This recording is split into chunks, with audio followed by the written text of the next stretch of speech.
Hello everyone, आप सभी का स्वागत है लेट्स स्टडी द बेसिक में।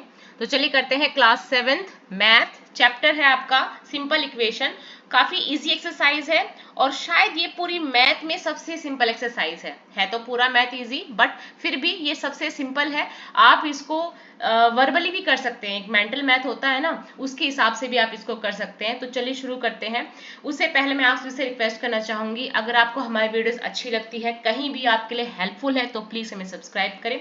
स्टार्ट करते हैं। तो सबसे पहले हम समझेंगे ये इक्वेशंस क्या होती है। तो देखो, जब भी आप किसी भी इक्वेशन को या किसी भी एक्सप्रेशन को आप ऐसा लिखे देखते हैं कि x+2 y+3 a+4, जब भी आप कहीं भी ऐसा लिखे देखते हैं तो इसे हम कहते हैं एक्सप्रेशन। ये इक्वेशन नहीं है, दीज आर एक्सप्रेशंस।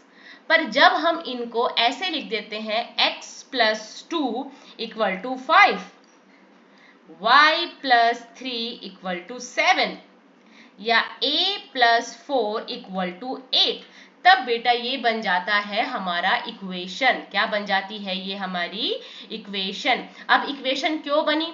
इक्वेशन का सबसे पहला एक टर्म यही रहता है कि इक्वेशन जब आप लिखोगे तो उसमें == का निशान होगा, इक्वालिटी शो करेगा।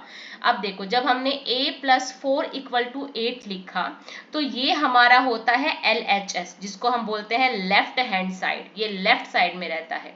ये है RHS, जिसको हम कहते हैं राइट हैंड साइड, ये हमेशा राइट साइड में रहता है।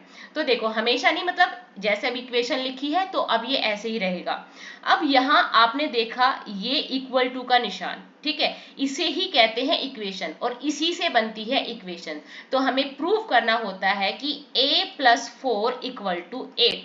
यहाँ से हम a की जो वैल्यू है वो फाइंड आउट करते हैं। कैसे? उससे पहले एक बात और इम्पोर्टेंट समझो। जब भी आप इक्वेशन में आपने देखा ये प्लस का 4 था, जब आप इसको == के राइट साइड लेके जाओगे तो ये माइनस का हो जाएगा, ठीक है। अगर आपने यहाँ पे कोई भी -2 देखा है एक राइट साइड, आपके लेफ्ट हैंड साइड में, तो राइट हैंड साइड में वो ऑटोमेटिकली किसका हो जाएगा? प्लस का हो जाएगा, ठीक है। अगर आपने यहाँ पे इनटू में कुछ 3 देखा है, कुछ भी वेरिएबल देखे हैं, डिजिट्स देखी है, तो वो == के साइड में राइट साइड में जाके किसका हो जाएगा? डिवाइड का हो जाएगा, जिसको हम बाय में भी लिखते हैं, x/4, ऐसा कुछ हम लिखते हैं। अगर यहाँ पे कोई चीज उसमें डिवीजन में है, ठीक है, तो == के राइट साइड में जाके वो किस चीज की हो जाएगी? मल्टीप्लाई के साथ हो जाएगी, ठीक है। तो ये चीज याद रखना बहुत जरूरी है। अगर अभी समझ में नहीं आई है तो जैसे हम क्वेश्चंस में इसको पुट करेंगे आपको इजीली समझ में आएगा। अब जैसे यहाँ हमने देखा a+4 = 8, अब ये प्रूव भी तो करके दिखाना है कि a में कुछ भी कि 4 में कुछ भी प्लस किया, कितना बन गया? वो 8 बन गया। कैसे? तो सबसे पहले हमें इसकी वैल्यू फाइंड आउट करनी पड़ेगी, a कितना है। तो हम करते हैं a को, जिसकी वैल्यू निकालनी है उसको हम लेफ्ट हैंड साइड में रखेंगे, == का निशान लगाएंगे। राइट हैंड साइड में हमने 8 लिखा था, 8 को एज इट इज लिखेंगे। अभी बताया, अगर == के लेफ्ट साइड में कोई चीज प्लस में है तो यहाँ पे जाके किसकी हो जाएगी? वो माइनस की हो जाएगी राइट साइड में। तो a हमारा निकल के आ जाएगा 8 - 4 = 4। इसका मतलब a की वैल्यू कितनी है? 4। अब हमने यही देखा कि 4 को 4 से प्लस करते हैं तो आंसर आ जाता है हमारा 8। तो यहाँ भी 8 और यहाँ भी 8। हाँ, ये जो इक्वेशन है वो लेफ्ट हैंड साइड == है राइट हैंड साइड की। तो चलो अब क्वेश्चंस पे मूव करते हैं ताकि आपको और अच्छे समझ में आए। तो ये डेफिनेशन है इक्वेशन की कि an equation there is always an equality sign, कि इनके बीच में == का साइन होता है, राइट साइड = होता है लेफ्ट हैंड साइड के। देखिए क्वेश्चंस देखिए, किसी भी चैप्टर को करने से पहले प्लीज उसके एग्जाम्पल्स को मैथ में जरूर किया करो। बहुत ही अच्छा होता है क्योंकि इससे हमें आइडिया मिलता है कि आगे जाके एग्जामिनर या क्वेश्चन वाला हमसे क्या पूछने वाला है। तो यहाँ उसने बोला the sum of 3 times, 3 times बोले 3 times x, 2 times y, 6 time a, 5 time m। तो आप ऐसे लिखोगे 1/4 by x, 1/5 by of y, 1/6 by of m, ये ऐसे लिखे जाएंगे, ठीक है। सब्ट्रैक्ट में सब्ट्रैक्ट करोगे, ऐड बोला है तो प्लस करोगे, प्लस बोला है तो प्लस करोगे, ठीक है, सिर्फ पढ़ते जाना है इक्वेशन को और इक्वेशन को स्टेटमेंट में डालते जाना है। The sum of 3 times x, the sum of 3 time x and 11 is 32। कोई दिक्कत हुई? नहीं हुई होगी कि 3 टाइम्स ऑफ x एंड 11 की 11 का और 3x का जो सम है वो किसके बराबर है?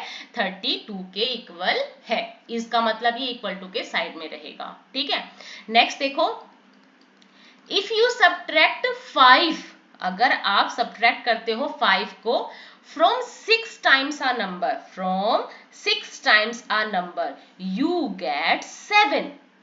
ठीक है, वही लिखे जाना है जो बोल रहा है। ओके, नेक्स्ट है 1/4 ऑफ m, 1/4 ऑफ मतलब into m is 3 more than 7। ये क्या कह रहा है? 1/4 of m is 3 more than 7। ठीक है, तो ये आ जाएगा 1/4m माइनस 7 इक्वल टू 3। अब 1 को आप m से इंटू करोगे तो क्या आ जाएगा? m/4 minus 7 equal to 3। Next देखो, सिर्फ आपको स्टेटमेंट में लिखना है, इनको सोल्व करके नहीं दिखाना।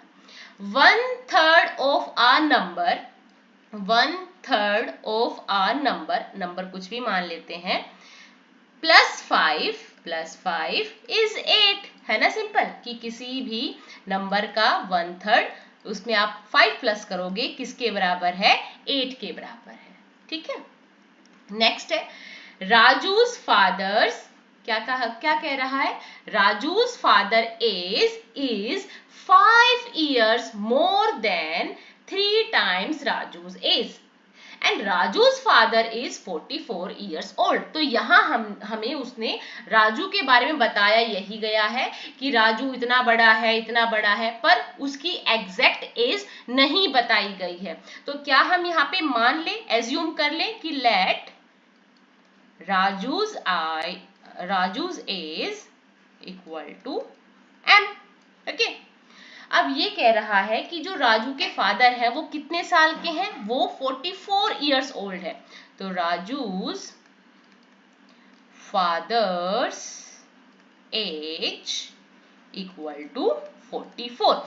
अब हम इसको एक्सप्रेशन में डालेंगे, इक्वेशन बनाएंगे। कैसे?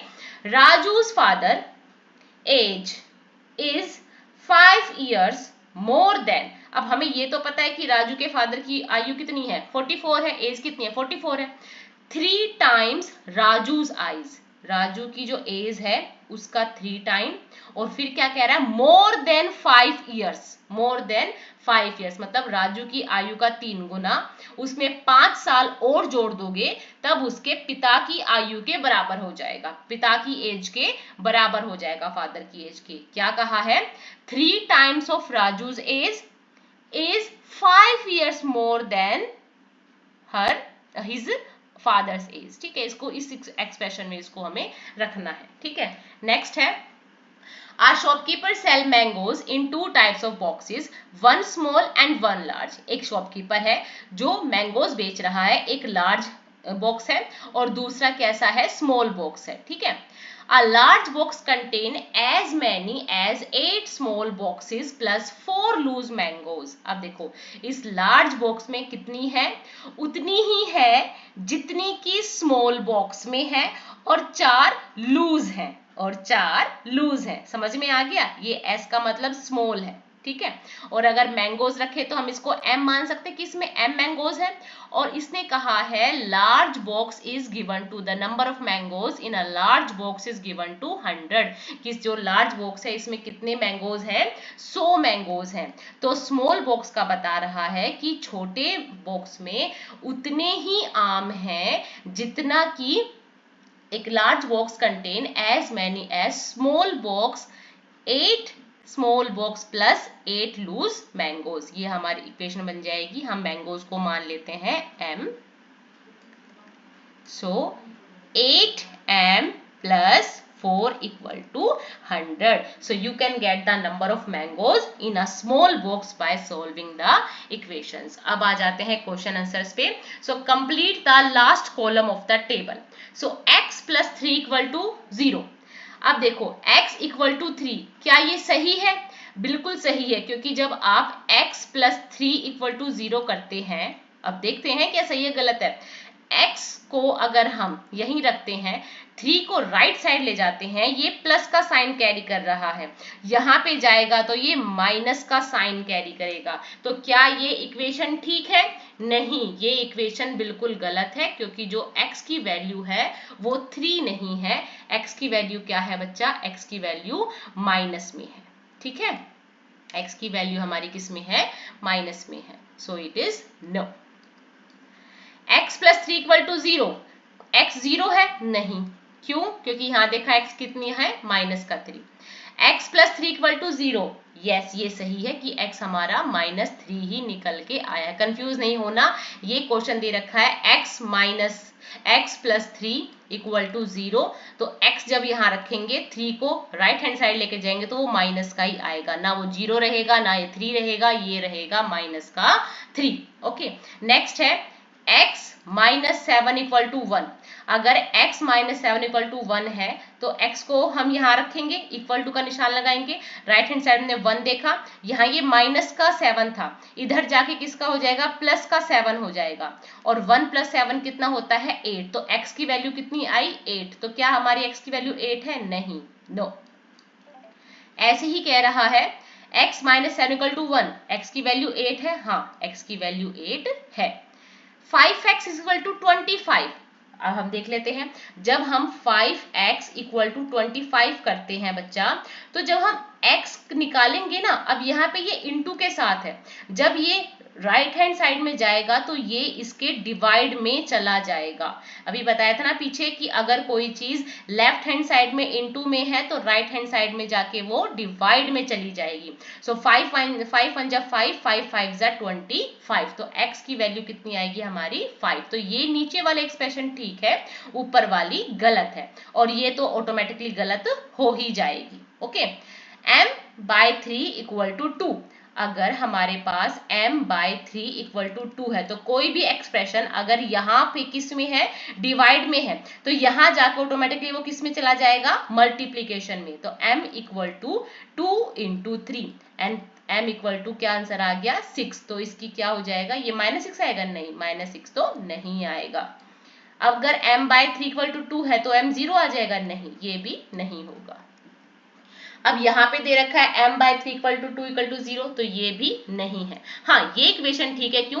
m बाय 3 इक्वल टू अगर 2 होता है, m को आप यहीं रखो, ये चीज यहाँ पे डिवाइड में है, यहाँ पे जाके किस में चली जाएगी? मल्टीप्लीकेशन में।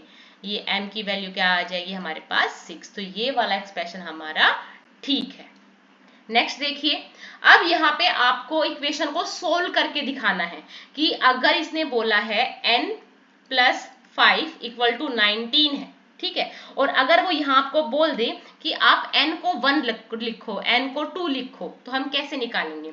अगर हम यहाँ n की वैल्यू 1 रखते हैं, 1 प्लस 5 इक्वल टू 19, 1 प्लस 5 तो 6 हुआ, तो क्या ये 19 के इक्वल है? नहीं, तो ये इक्वेशन इक्वल टू नहीं है। Left hand side is not equal to right hand side. Okay, next देखते हैं। यहाँ पे इसने एक्सप्रेशन दिया 7 9 प्लस 5 इक्वल टू 19। अब हमें n की जगह क्या पुट करना है? माइनस का 2। तो 7 की जगह अगर हम -2 पुट करते हैं, प्लस 5 निकालते हैं, अब देखते हैं left hand side equal to है या राइट हैंड साइड नहीं है। तो आप इन एक्सरसाइज को करने से पहले देखो क्या करोगे, इस ऐसे सवालों करने से पहले आप क्या करें? देखो, आप यहाँ लिखोगे 7n प्लस 5 इक्वल टू 19। हमने लिख लिया n इक्वल टू माइनस का 2।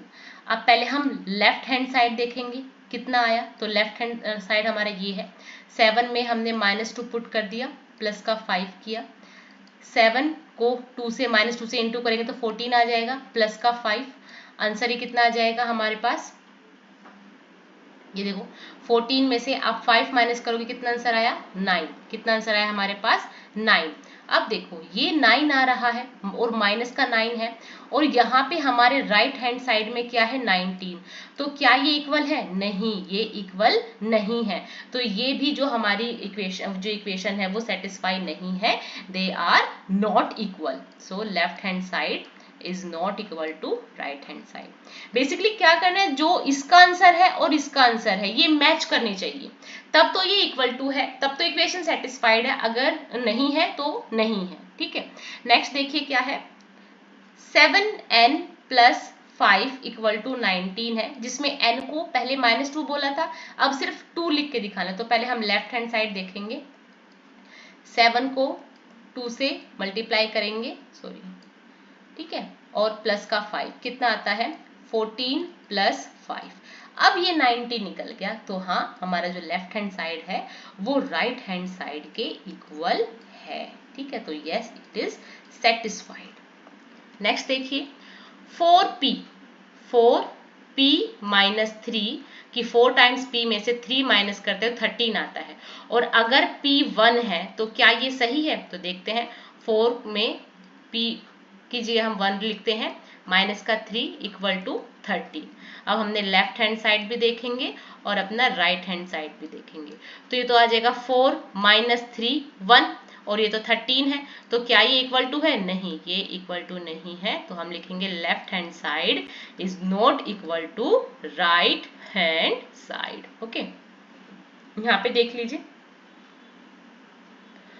4p माइनस 3 इक्वल टू 30, और यहाँ पे p की वैल्यू इसने क्या बताई हमें 4।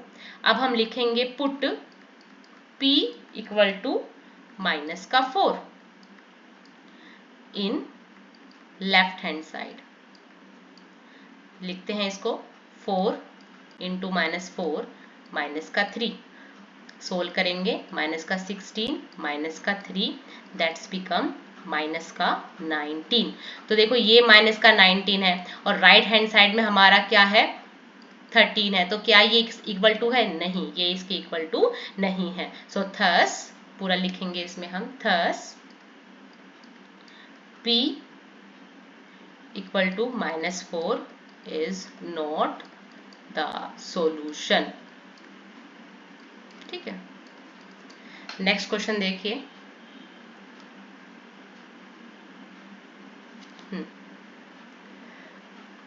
पुट p इक्वल टू 0, ठीक है, इन लेफ्ट हैंड साइड 4 0 -3, कुछ भी चीज मल्टीप्लाई होगी 0 से तो क्या हो जाएगा 0 हो जाएगा, 0 -3 इक्वल टू माइनस का 3 ही आंसर आएगा।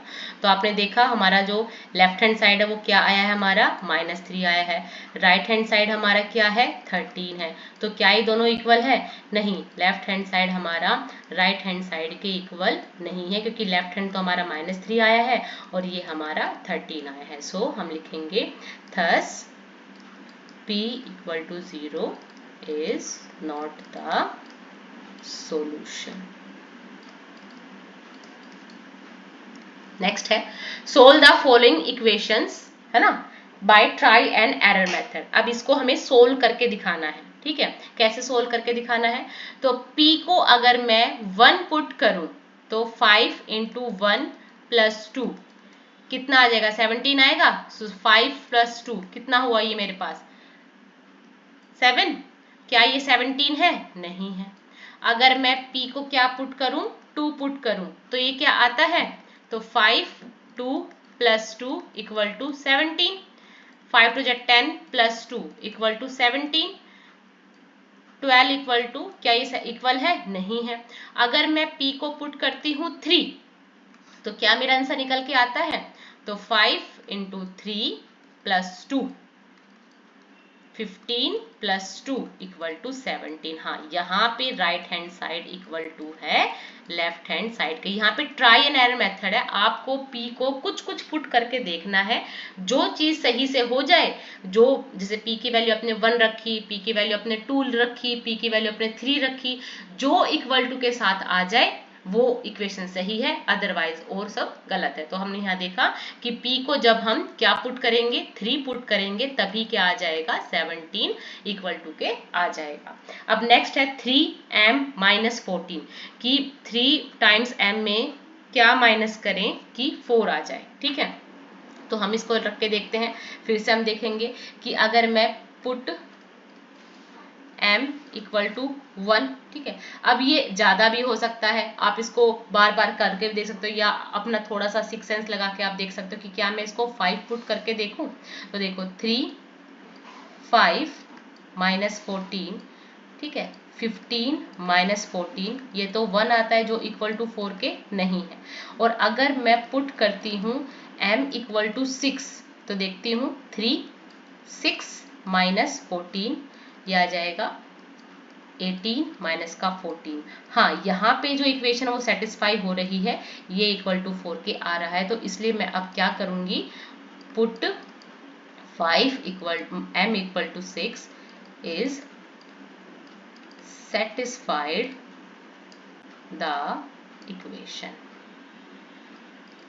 ये मेंटल मैथ की तरह है कि मैं 3 में क्या इंटू करूं कि मेरा 4 आंसर निकल के आए। मेंटल मैथ है बेसिकली, ज्यादा कुछ नहीं है इसमें। नेक्स्ट है the sum of number x and 4 is 9।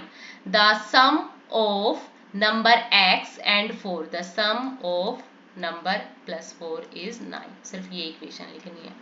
Subtract 2 subtract from y, 2 subtract from y is 8. 10 times a is 17. 10 times a is 70. ठीक है, 70. A number b divided by 5. A number b is divided by 5 gives 6. ठीक है, 3/4 of t.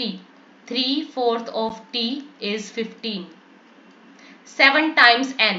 7 times m plus 7 get 77। सिर्फ आपको in equation को बोलना है और लिखना है। 1/4 of a number x, 1/4 of a number x minus 4 gives 4। ठीक है, कितना आसान है। If you take away 6 from 6 times y, if you take away 6 from 6 times of y you get 60। If you add 3 to 1/3 of z, 1/3 of z में आप क्या करोगे, 3 को ऐड करोगे तो आपको 30 मिलेगा। सिंपल सिंपल इक्वेशन है भाई। Right the following equation in the statement form. अब जैसे से हमने उनको लिखा था, अब इनको स्टेटमेंट में लिखते चले जाएंगे। स्टेटमेंट में कैसे लिखेंगे, ये क्या है, p + 4 = 15। सिर्फ लिखो sum of a number p, sum of a number of p and 4 given 15, yeah, is 15. The sum of a number p plus 4 is 15. अब यहां लिखेंगे 7 subtracted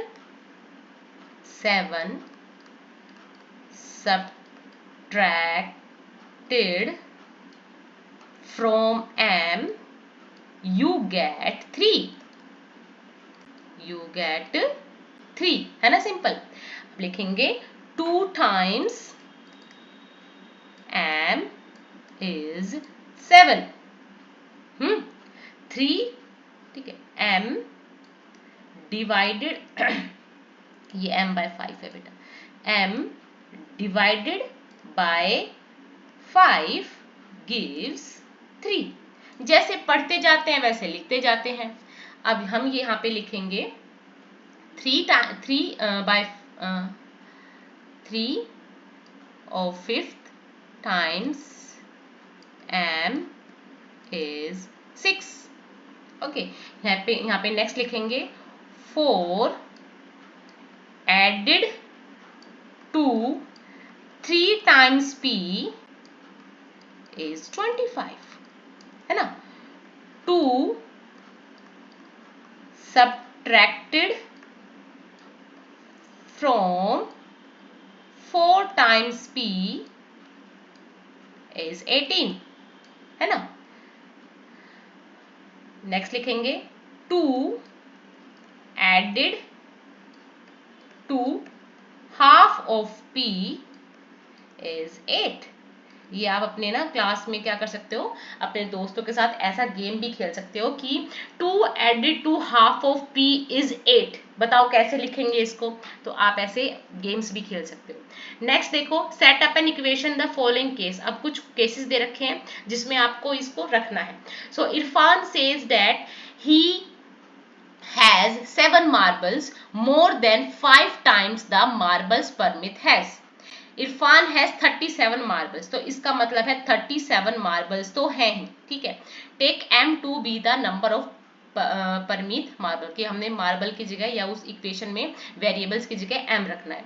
ये कहता है कि इरफान के पास कितनी मार्बल्स हैं वो बताना है हमें। तो देखो, Irfan has 37 marbles, so Irfan says that he has 7 marbles more than, he has 7 marbles more than 5 times the marbles Parmeet have। मान लेते हैं परमीत के पास कितनी मार्बल्स हैं, Parmeet has marbles equal to m, कि उसके पास m मार्बल्स है। एक का हमें दे रखा होगा, एक का नहीं दे रखा होगा। और इरफान के पास कितनी है, इरफान के पास 37 मार्बल्स है। तो अब परमीत क्या बता रहा है कि उसके पास कितनी मार्बल्स है, उसके पास 7 marbles more than 5 times marbles Parmeet has. 5 गुनी मार्बल्स में +7 करोगे तो वो कितने इक्वल टू आ जाएगी, 37 मार्बल्स इरफान हैज। सिर्फ आपको इस इक्वेशन में पुट करना है। नेक्स्ट है, Lakshmi's father is 49 years old. ठीक है, Lakshmi's father is 49 years old, he is 4 years older than 3 times Lakshmi's age। क्या कहा, 3 times Lakshmi's age। हम लिखेंगे let Lakshmi's age equal to y। अब लिखेंगे Lakshmi's father's age, father's age। ये कह रहा है 3 times of Lakshmi's age, he is 4 years older than, 4 years older मतलब 4 प्लस करना है, ठीक है। और लक्ष्मीज के फादर की वैसे एग्जैक्टली एज क्या है, Lakshmi's father's age equal to 49। ठीक है, अब इसको एक्सप्रेशन में लिख देंगे, thus the required equation is 3 times Lakshmi's age older than 4 years equal to father's age। ठीक है, नेक्स्ट है, the teachers tell the class that the highest marks obtained by a student in her class is twice the lowest mark plus 7। The highest score is 87। Ma'am बता रही है कि highest score वैसे तो 87 है, पर जो लोवेस्ट मार्क्स है वो नहीं बताया है मैडम ने। मैडम एक पजल के रूप में बता रही है कि जो highest marks obtained by student in her class is twice the lowest marks plus 7, कि अगर हम लोवेस्ट मार्क को लेट द लोवेस्ट स्कोर, कि किसी बच्चे का सबसे कम जो नंबर आया होगा मान लेते हैं वो L नंबर आया होगा, ठीक है। अब हाईएस्ट स्कोर कितना किया है, हाईएस्ट स्कोर कितना है, हाईएस्ट स्कोर किया है 87।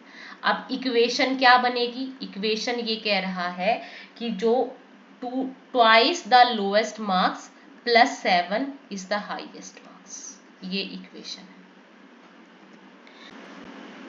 अब क्वेश्चन है, in an isosceles triangles the vertex angle is twice either base angle, कि जो वर्टेक्स एंगल है वो बेस एंगल की क्या है, ट्वाइस है, ठीक है। Let the base angle b degree. अब हम इसको लिखते हैं, let each base angle equal to b, b से डिनोट हो रही है। वर्टेक्स एंगल क्या बता रखा है उसने, वर्टेक्स एंगल्स ऑफ ट्रायंगल क्या बताइए, ट्वाइस टू बी। सम कितना है, sum of angles of triangle equal to 180 degree. ठीक है, सो रिक्वायर्ड इक्वेशन क्या हो जाएगी, b plus b plus 2b equal to 180 degree. ठीक है, so 4b equal to 180 degree हमारा आंसर होगा। ठीक है, आज के लिए इतना रखते हैं। आई होप आपको ये क्वेश्चन समझ में आए होंगे। Thank you and keep watching.